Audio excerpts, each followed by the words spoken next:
dive into the tunnel and begin scrambling up towards the cabin.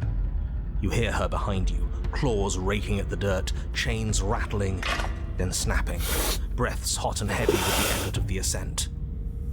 But the sounds are coming slower now, the breaths pained and stuttering. You no longer sense frantic motion behind you in the tunnel. You risk a glance.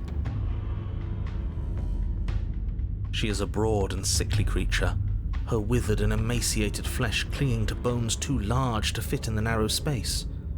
She managed to squirm her way into the tunnel in pursuit, but now she's stuck, incapable of either moving towards you or returning to the open darkness of the basement below.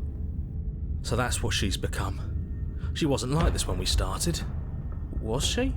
No, she wasn't. Looking at her makes me feel sad. Yeah, now that we can see her, she doesn't feel like much of a threat at all.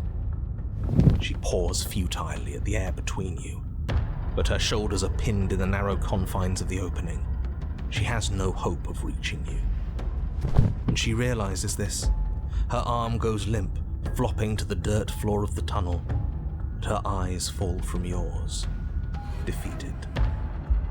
Her eyes look up at yours, wide, pleading. Come back, you can imagine them saying. Don't leave me here. But you shouldn't listen to the sad eyes of a vanquished enemy.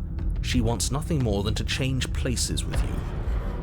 If you want us to ignore her, then why would you tell us any of that wide, pleasing eyes begging for mercy business to begin with? All it does is make us feel conflicted. I'm merely describing things as they are. It's not my fault that her eyes had something to say, even if that something was a ploy, which, if I might stress, I pointed out to you.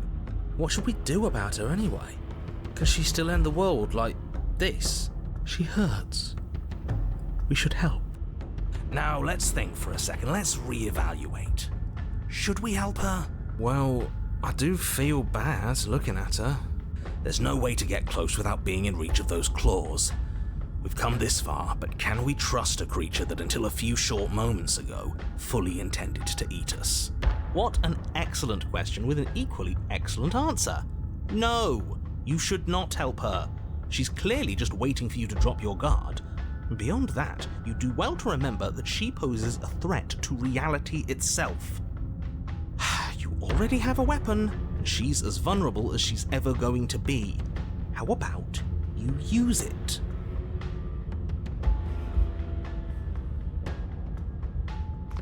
As you draw near, she readies her claws, raising them to strike. Don't flinch. Show her our resolve.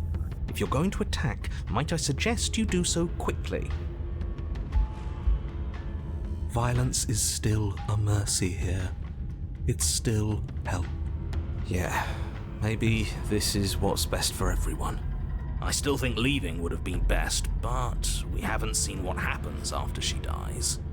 It could give us some answers. You rush forward, your confidence carrying you with enough speed to avoid her desperate strike. Your blade sinks deep into her chest. So we actually did it. Why does it feel so bad? Killing the weak always does. I don't think she's dead just yet.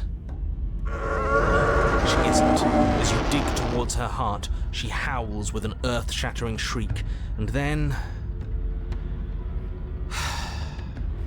We're at least taking her with us, right? Yes, but not without paying a grave price.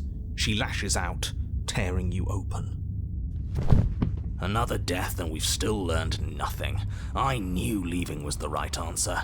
You should have listened to me. It doesn't matter now. In her final moments, she made sure that there would be no way out for either of you. It's over.